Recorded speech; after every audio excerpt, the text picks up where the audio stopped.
San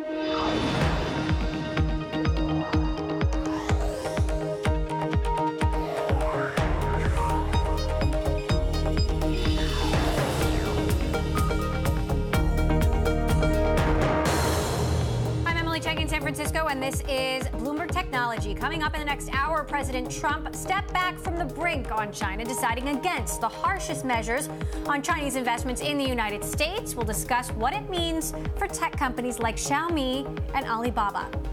Plus, we talk to the man leading Uber's legal battles on the heels of the ride-hailer getting a shortened license to operate in London. Tony West, Uber's chief legal officer, joins us ahead. And Amazon is rolling out a perk at Whole Foods for Prime members. From groceries to health to financial services, are the new bets paying off? First, to our top story, the White House is moving forward with plans to limit Chinese tech investments, but in a less confrontational manner than previously reported. The president is looking to Congress to strengthen the Committee on Foreign Investment, also known as CFIUS, to keep companies from stealing U.S. intellectual property. Treasury Secretary Steven Mnuchin hailed the move when talking to reporters on Wednesday. The economic team recommended to the president, when this legislation passes, we will have the necessary tools to protect technology, whether that's China or anybody else. On Monday, Bloomberg reported that Mnuchin and the Treasury Department were set to use a rarely used emergency law that would limit Chinese investments on the basis of national security, something that is no longer the case. To discuss this new plan, we've got Bloomberg's Shelley Banjo in New York, a senior reporter who covers the Chinese tech scene. And with us from Beijing, Ben Harburg, managing partner at MSA Capital, a venture fund that has invested over $1 billion in the last 3 years. So, Shelley, I'll start with you. What happens now? What happens now is that Donald Trump is going to rely on Congress and the legislation that's going through right now to strengthen the laws that already exist with CFIUS. So what we're going to see is CFIUS be strengthened. It's an already kind of a untransparent, pretty interesting kind of group of folks that are managing and kind of looking at each individual investment coming in through China. And what they want to do is strengthen that even more. So that means taking a look at things like joint ventures, which used to be something that kind of flew under the radar, and smaller deals that used to kind of fly under the radar. And this idea that we're not just going to look at the big deals, but also some of the smaller deals coming out of China, trying to buy up U.S. tech companies. Ben, as someone who's investing in China and U.S. technology, how does this impact your strategy? Thanks. Yeah, we looked at this as a boon locally, frankly. We thought that this type of aggressive action actually led to greater drives of self-sufficiency locally. A lot of emphasis placed in the last couple of weeks amongst government, regulators, universities, venture capital firms to start to breed a new crop of deep tech businesses here to replace the U.S. components that might have been taken out of the market.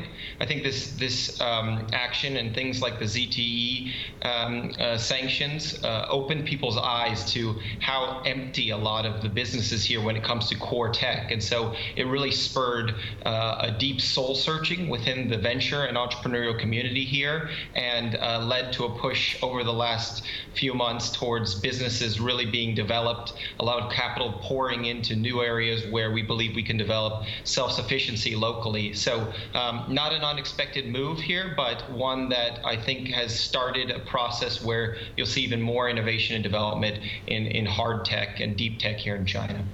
What's been the reaction there from people in Beijing as these dramatic developments have played out, gone back and forth, the tit for tat?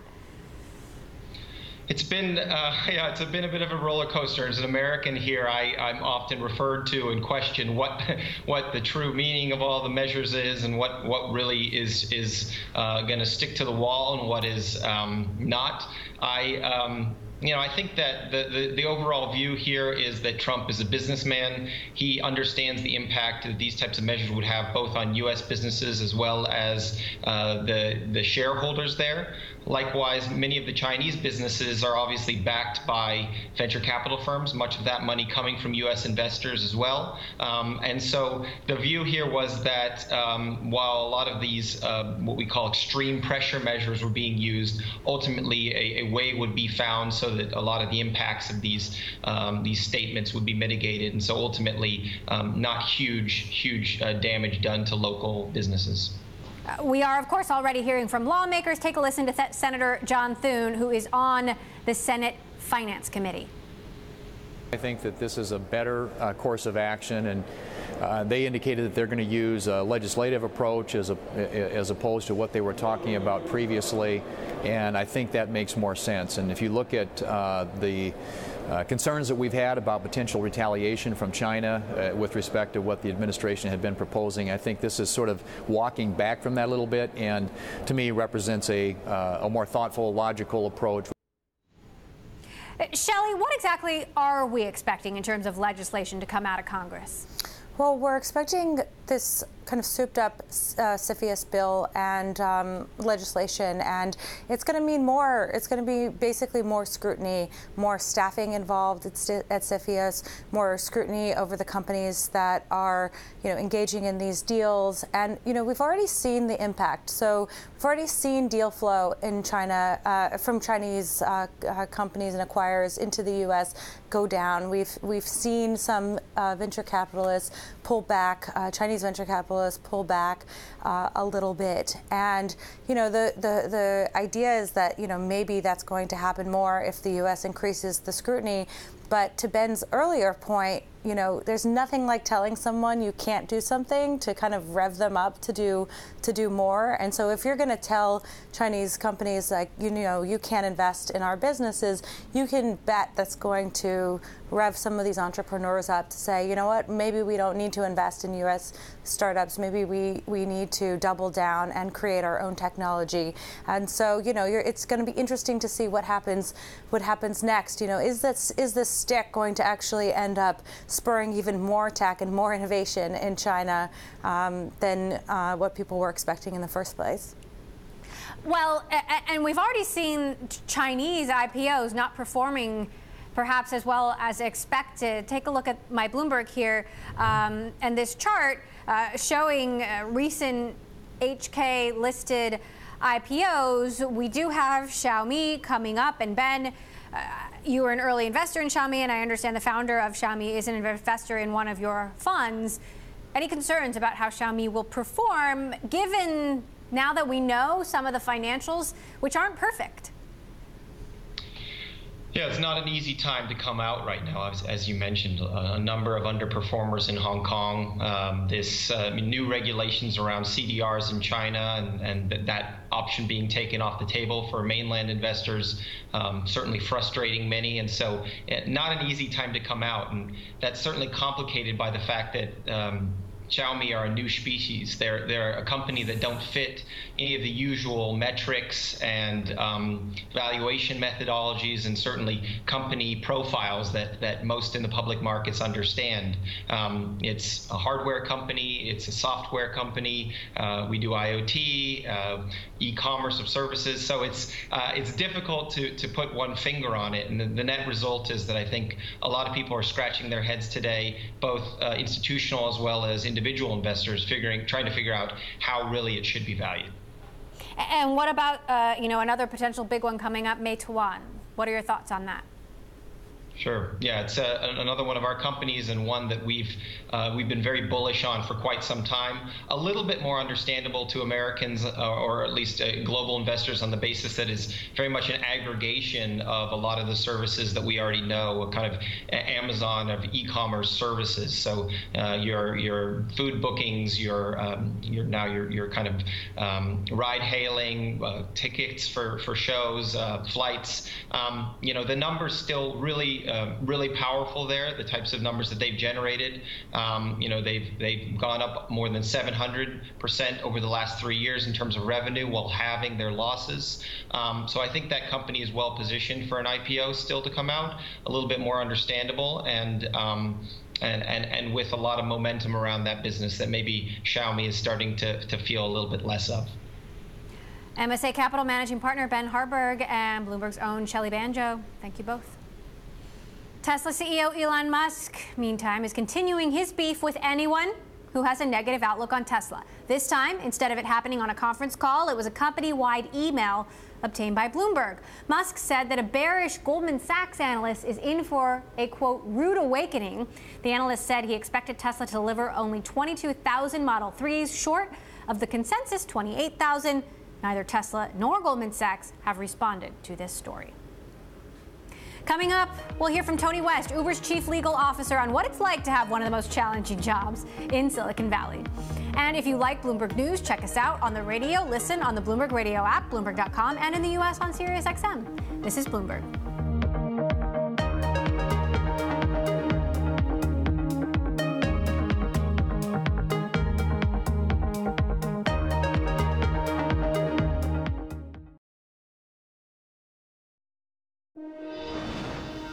A story we are watching. Uber's biggest competitor, Lyft, just got a vote of confidence from investors.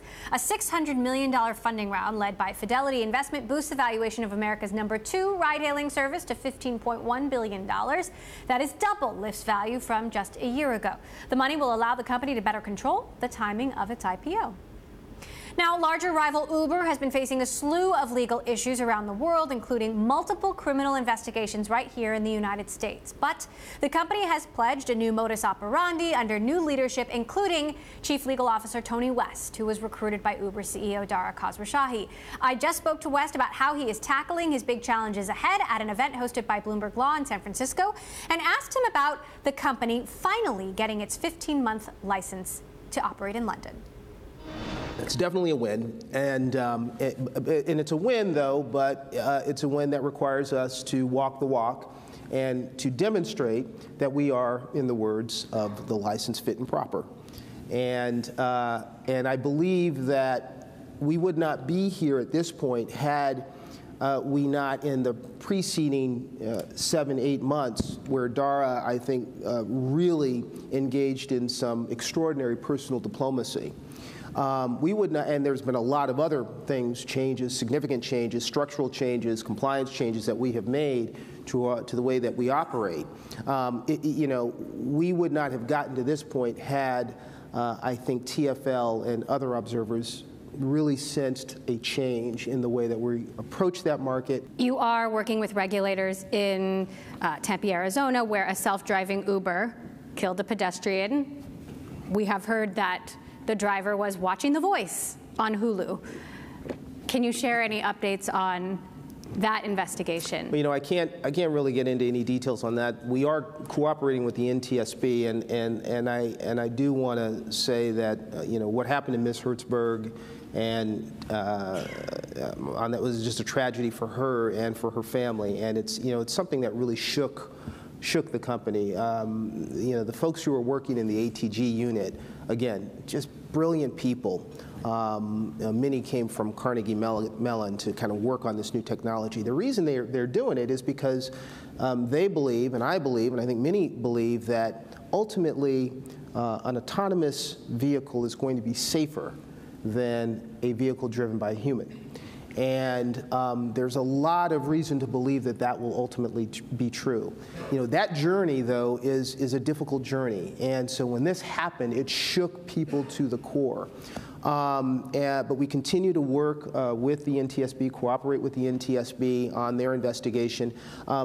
Just hours after the incident, Dara ordered a top-to-bottom safety review of our practices and of our safety culture, and that work frankly is coming to a close now. It's been a long period of time, and I'm very pleased with some of the very strong recommendations that look like they're coming out of that. It was an independent, led by Chris Hart, a former NTSB chairman, and so there are things that we continue to do to try to always improve the safety of the culture, the safety of our platform, and again, that's we see it as just intrinsic to the brand proposition. So here's something you can talk about. One of your big moves has been ending forced arbitration, meaning that employees, drivers, riders can pursue claims of sexual assault and harassment in public. And Uber is a leader here. This is very uncharted territory. Corporate America does not do this. Should more companies do the same? I think so. I think that this is an issue. We've worked with advocates in the sexual assault, sexual harassment space for some time now to really kind of understand the issue and understand, particularly on our platform, when it manifests itself, how do you respond to it effectively, and more importantly, how do you prevent it? And part of one of the outcomes of that process was our decision to end mandatory arbitration for individual claims of sexual assault and sexual harassment. And the reason is, or one of the reasons is, what is so powerful in the conversations I've had with advocates is the importance of returning agency and a sense of control to a survivor of sexual assault, sexual harassment. It is a crime that, in addition to being terribly underreported, it is a crime which strips agency and control from the individual in a way like nothing else does. And so the last thing you want is a process that imposes more control and more kind of a re-victimization in some sense. And so I think it was an important decision. I'm proud that we took that step. Yes, I do think others should take it because I think there's strength in numbers. One more question before we turn it over to the audience. The Supreme Court has upheld the president's travel ban, meaning people from 7 different countries, 150 million people cannot travel to the United States. At the same time that the president is dealing with the blowback from legal family separations at the border. Is the law broken? Well, the immigration laws have been broken for a long time. I do believe when it comes to separating children from families that we're a better nation than that. And it doesn't represent the best of who we are and our values. And with regard to the Supreme Court decision, and this is Tony West's opinion, this is not the opinion of Uber, look, I think I don't agree with the decision. I think that, as many have said, the Supreme Court is not final because it's infallible. It's infallible because it's final. And so that's the law of the land, and we will live with it. Some of my conversation earlier there with Tony West, Uber's chief legal officer. Coming up, China's booming tech sector. GGV Capital's managing partner Jenny Lee tells us where she sees the most growth and opportunity. That is next. And Bloomberg Technology is live streaming on Twitter. You can check us out at Technology, and be sure to follow our global breaking news network at TikTok, on Twitter. This is Bloomberg.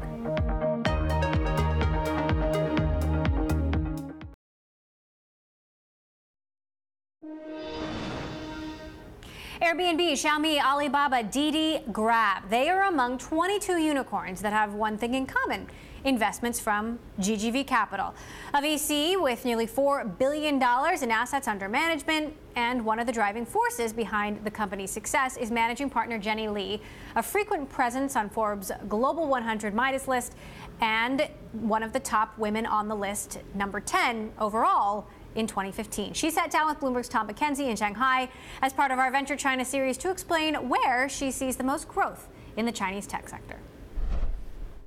So the first area of focus is around the whole evolution of consumer, buying habits and changing, right? So we actually call it our e-commerce kind of upgrade strategy.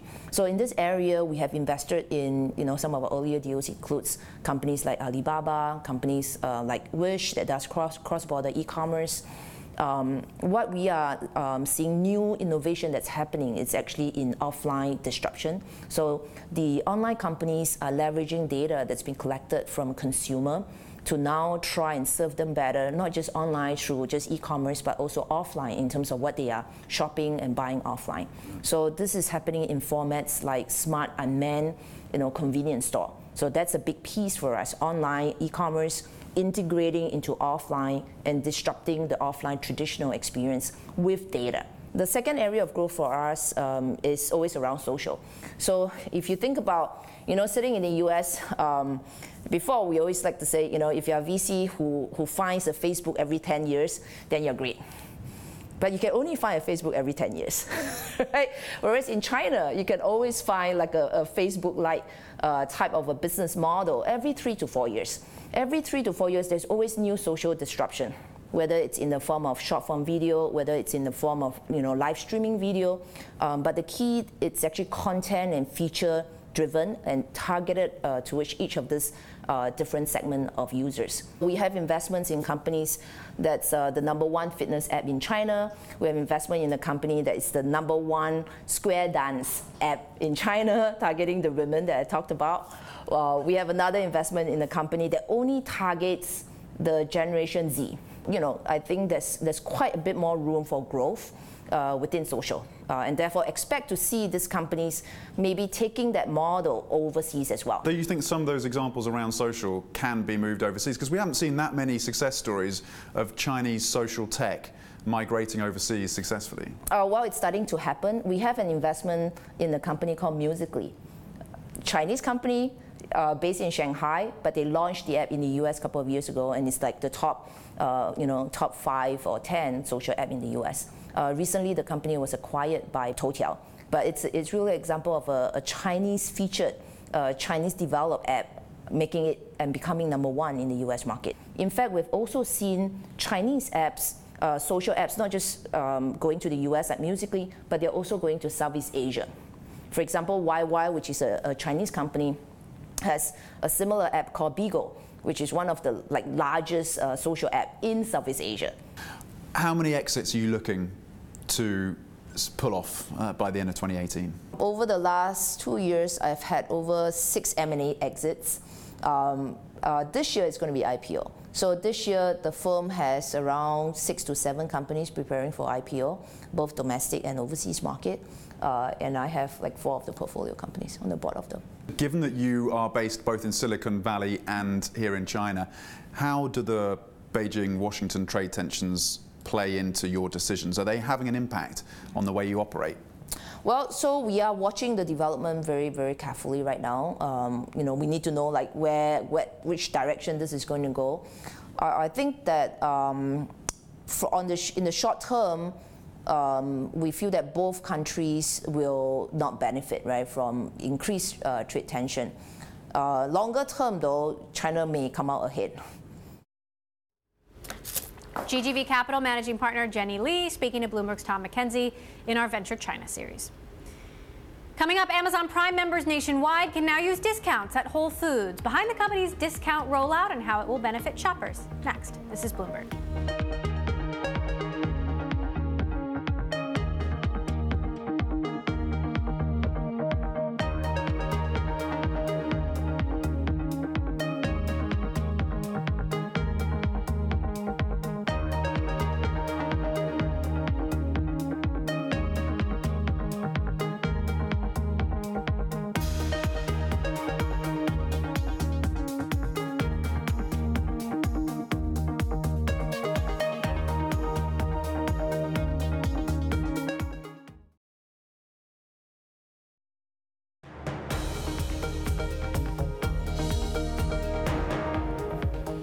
This is Bloomberg Technology. I'm Emily Chang in San Francisco. Amazon Prime members will now get 10% off certain sale items and other discounts at Whole Foods overall nationwide. In a new note, Loop Capital analyst Anthony Chukumba writes that Amazon's expansion of Whole Foods grocery delivery to 5 new cities and into apartment building delivery highlights management focus on, quote, eliminating online shopping pain points. Anthony not only has a buy rating on the company, but also has raised his price target from $1,800 to $1,900. Joining us on the phone, Loop Capital analyst Anthony Chukumba, and here with me in San Francisco, Bloomberg Tech Senior Executive Editor Brad Stone. Anthony, I'll start with you. Why raise the target? I think that it's what we talked about in the note in terms of the fact that Amazon continues to eliminate pain points for online shopping. And the more people shop online, generally, the more they're going to shop on Amazon.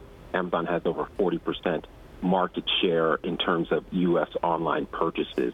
We really like this hub by Amazon. It's essentially a Amazon locker, but in your apartment building. It's better for residents in that it's secure. It's open 24/7. By the way, it just doesn't take Amazon packages. It'll accept packages from any shipper. It's also better for the buildings because buildings are being overrun by packages. We do like the rollout of Whole Foods Savings for Prime members nationwide, and the fact that they are now delivering Whole Foods grocery orders in 19 cities, all large U.S. cities, and will be doing it in more, we think is going to spur additional grocery orders. So, these are just ways that Amazon's making it easier and easier to shop online and thus shop at Amazon. Let's talk about this Whole Foods rollout, Brad, because some people have contended that Amazon has made Whole Foods worse, not better. And I have personally been in line at Whole Foods while people are downloading their new app, and the lines are even longer. People don't understand what they're doing, but they're trying to get their 10% off. Is this bet really paying off for Amazon yet? I mean, I think it will. Right? There used to be a saying at Amazon, Jeff liked to say that they have many small advantages, but they need to create a kind of rope of them together. Now they've got many big advantages, 100 million Prime members, 365 Whole Foods stores, and they're just tightening the connection there. I mean, I think, yes, there might be some pain points on the journey to get Prime shoppers to Whole Foods, but I think it's going to pay off in the long run. Anthony, when is it going to pay off? I think in terms of Whole Foods, it's already paying off. I mean, we estimate that Whole Foods comp store sales are running in the teens at this point. That's a significant inflection from what they were running before Amazon acquired the chain. Like Brad said, I think that there will be some, there will be a learning curve for consumers as well as for Whole Foods, but this is a win-win. One thing you have to remember is, as Jeff Bezos likes to say, your profit margin is my opportunity. Whole Foods had significantly higher gross margins than conventional grocers, and so they're going to invest in price and invest in delivery to gain more market share. So, Brad, let's talk about some of these other new businesses that Amazon is pushing into, pairing up with Amex on a credit card for small businesses, the healthcare initiative, which we know Atul Gawande is going to run, but we still don't know a lot about what they are actually going to do. How big a piece of the pie are these new businesses? Well, I mean, Amazon Business, they used to call it Amazon Supply, is a multi-year effort to sell office furniture, artwork, power tools to companies. They're, just like they do with credit cards to consumers, they're now going to give a tool to the small businesses that use Amazon Business to go and buy more, right? So it's just a logical step in that business. The healthcare effort, remember, this is a not-for-profit business. He's there to experiment with healthcare, to come up with maybe an alternative to the corporate-funded, high-deductible healthcare plans. Obviously, a lot of challenges and problems in the healthcare industry. I think he's going to have a pretty kind of like clear blank sheet to go and try new things to cut down on unneeded, medical procedures, over medication. And he's someone, as being a journalist, can communicate the challenges and the opportunities in healthcare better than anyone. Better than anyone, journalists can, for sure. Anthony, Germany wants Amazon and eBay to be liable for a vendor sales tax. Do you think this is going to hurt Amazon overseas? I really don't think so. I mean, if you look at Amazon's history here in the U.S., Amazon originally was very, very resistant to collecting state sales tax. But at some point they acquiesced, and their business did not skip a beat. I mean, the thing you have to remember about Amazon is they're already the low-price leader, and that's, whether they collect sales tax or not. So I really don't see that being a major issue for Amazon in Germany. And how about the SCOTUS ruling as well on sales tax in the U.S.? Yeah, so we wrote a report about that a few days ago. Essentially, first off, it won't impact any products that Amazon sells themselves, because in the 45 U.S. states that collect state sales tax, Amazon is already collecting that tax. It will affect some of Amazon's marketplace vendors, so people who sell through Amazon. But once again, we don't think that that's going to move the needle much for Amazon, because at the end of the day, if it impacts the seller to the point where they're saying, I just can't sell on Amazon anymore, Amazon will just pick up the slack and offer the best-selling items themselves. I mean, it'll be additional revenue for Amazon, slightly lower margin, because they will have to account for the whole wholesale price, not just the commission they get from the third-party seller. So we really don't think this is going to move the needle for Amazon. Brad, another situation where Amazon emerges unscathed? Maybe not unscathed, but as you know, as we saw in the U.S., it's the smaller seller that isn't up for the technological challenge of managing these many merchants, of tracking sales tax or VAT across regions that will be hurt. Amazon, probably eBay will be fine. All right, Brad Stone, Bloomberg Tech, thanks so much, along with Loop Capital analyst Anthony Chukumba. We'll stay tuned. Coming up, Salesforce has announced a $2.5 billion investment in the UK over the next 5 years. We're going to talk to the UK Secretary of State for Digital Culture, Media and Sport, Matt Hancock, on all future tech investments in the UK next. This is Bloomberg.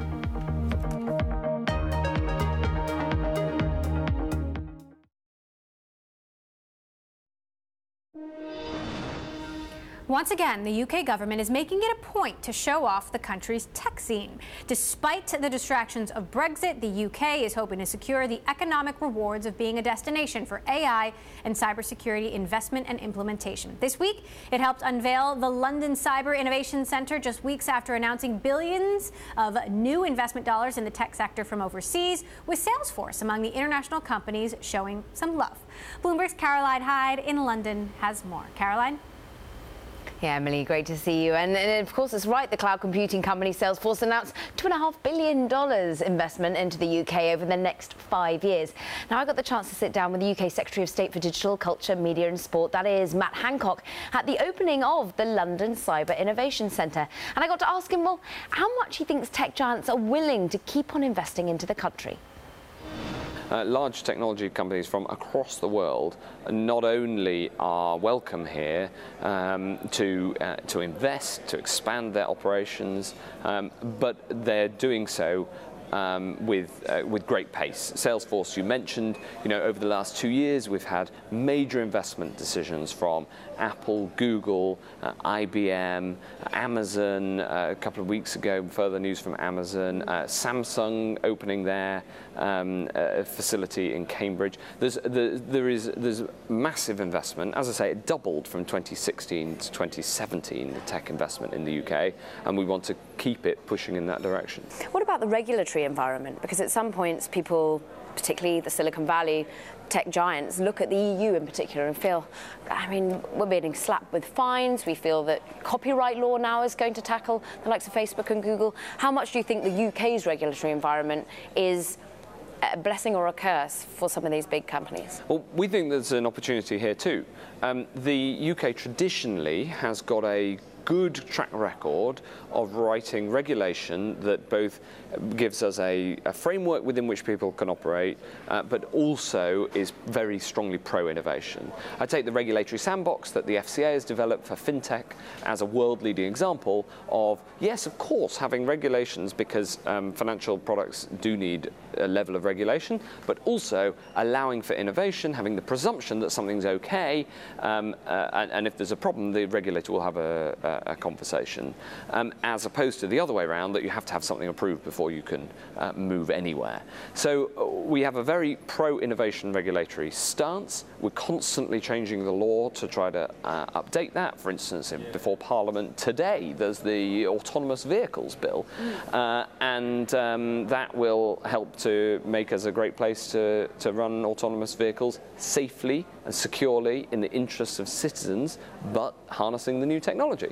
And likewise, the Data Protection Act brought the GDPR, the European legislation, into UK law, but also exercised a number of derogations to be more pro-innovation than if we just brought it in wholesale, within the limits of what GDPR allows. We think that that is a really good rule, and even though we're leaving the European Union, we're going to keep it because we think it's a good balance between privacy and innovation. Some of our innovative companies that have been born and bred in the UK, the likes of Sky, are so innovative that they become targets. What do you think about the consolidation within the media space as well, as being yourself, digital culture, media and sports? Well, I certainly see it happening as I'm the quasi-judicial decision maker in some of these mergers. So I'm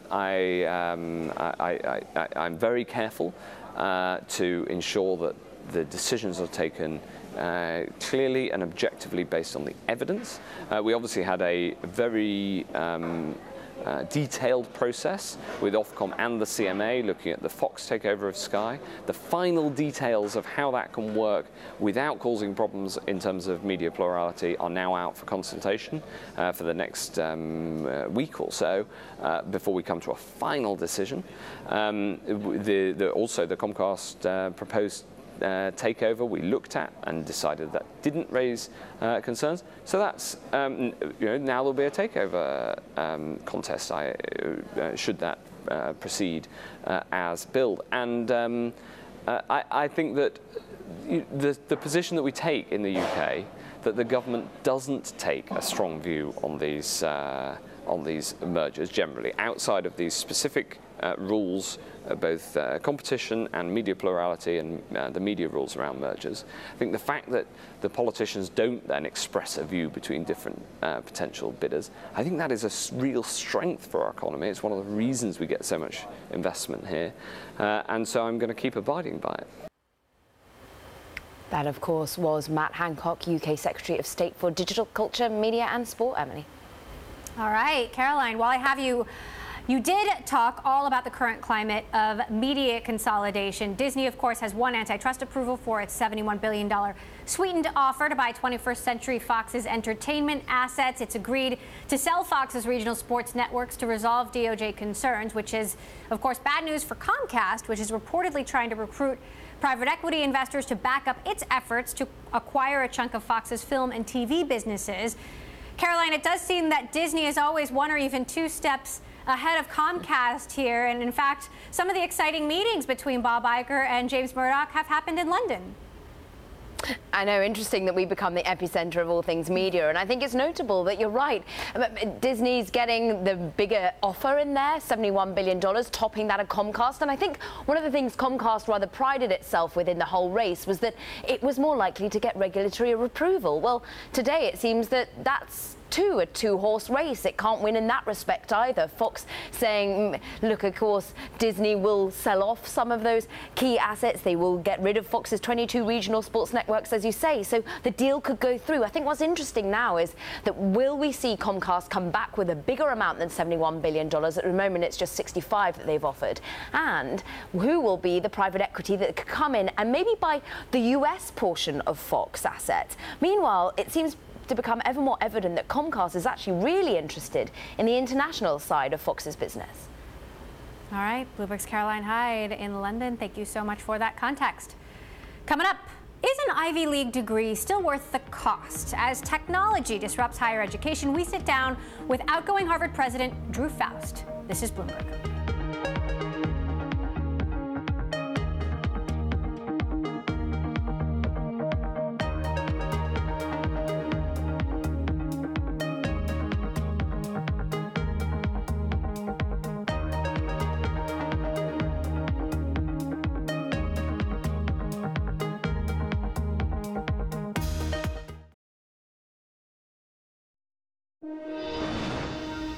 Facebook's strategy to distinguish journalism from political content will take effect in the coming days, according to a company exec. It aims to make it clear which ads promote political news stories and which push political candidates and issues. The new approach follows weeks of criticism from notable publishers like the New York Times, who argued that Facebook's decision to categorize promotion of their news articles as political content would further confuse readers about what is fact and what is opinion. In the latest episode of Bloomberg Studio 1.0, I caught up with Drew Faust, outgoing president of Harvard University.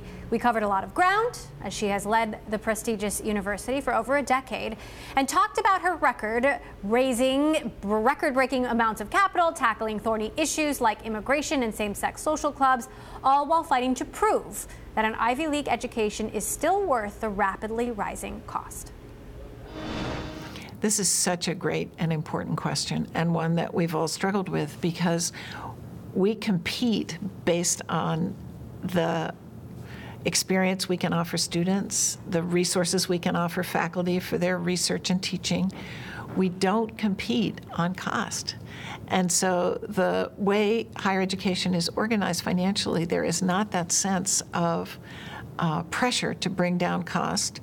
We have brought down price by funding financial aid so significantly, so that at Harvard in the college, any student who comes from a family that makes less than $65,000 a year has to offer no parental family contribution towards tuition, room and board, so that it's very accessible in terms of what it costs the students, but in terms of the price for the students, but in terms of the cost of what we do, that is something we need to get under control and address more fully. Technology is going to help with that. What can we do online to supplement or replace certain parts of instruction so that we can leave to people the parts that we absolutely need people for and streamline some of the other parts? I think we'll see some of that coming forward. But constraining cost is going to be a real challenge for all of higher education. There are a lot of companies trying to disrupt higher education, and some say that a Harvard degree won't matter by the time my children go to college. How do you respond to that? Like, how does Harvard stay the best, the gold standard? We have to make sure we attract the best talent, and that's why affordability is so important.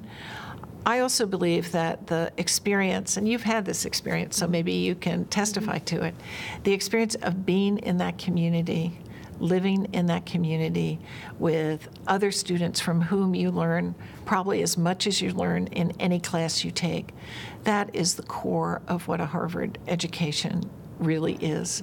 So that at its best, the residential dimensions of Harvard education are essential to the full experience of what it can be. And that is not going to be disrupted by a simply online experience.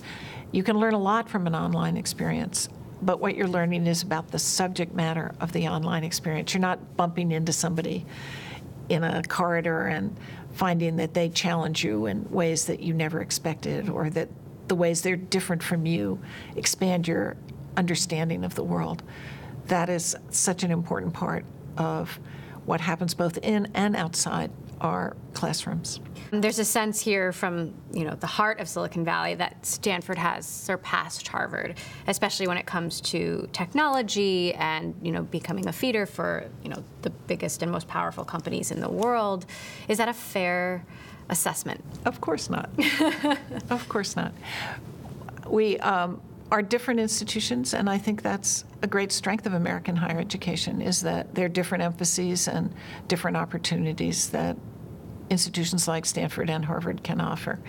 I don't want to sit and, have a Stanford-Harvard competition here in front of you and say, oh, we're so good at this. We have a growing presence in technology and in fields of engineering. Our students concentrating in engineering have tripled in the last 10 years, so that's an area I think we're paying more attention than we did a decade or 2 decades ago. But we also have such deep-seated strengths in life sciences, in the humanities, in the arts, and such a commitment in social sciences and the endeavors that are not simply involved in technology. And we compete very successfully with Stanford for students and for faculty. And so we're very pleased to be Harvard, and we expect to remain Harvard. What is Harvard doing differently to train the worker for tomorrow? Differently from? It's traditionally like a liberal arts education. Mm-hmm. Do you think Harvard needs to do anything differently to arm workers with the skills necessary to succeed in a modern economy? Well, there have been some changes in how we approach education over the past decade that respond in part to what you're saying, which is we find our curriculum much more oriented and our students much more eager for hands-on experience in a variety of ways. Engineering is obviously a discipline that has a lot of hands-on dimensions. Our students are also very interested in making in the arts and the creativity and innovation that are part of making things and as you learn. We also see students much more involved in wanting to solve problems and to have an effect on the world. And so there tends to be many more internships or public service opportunities tied into curricular offerings. Doing and thinking are intertwined much more closely. It used to be you thought in college and then you did when you left. Now those things intersect and interact with one another, and that seems to me an extraordinarily important part of readying students to take on the challenges that they're so eager to embrace. Some of my conversation there with Drew Faust, outgoing president of Harvard University. You can catch our full conversation tonight on Studio 1.0, 6:30 p.m. Pacific, 9:30 p.m. Eastern. And finally, Snap is pushing to become a bigger player in the video game industry. This according to a report from The Information saying that it will let outside developers create games to be played through the app. Snap will reportedly launch a platform for the game this fall. It is said to have already lined up at least one gaming publisher to begin making games. That's all for now for this edition of Bloomberg Technology. I'm Emily Chang. This is Bloomberg.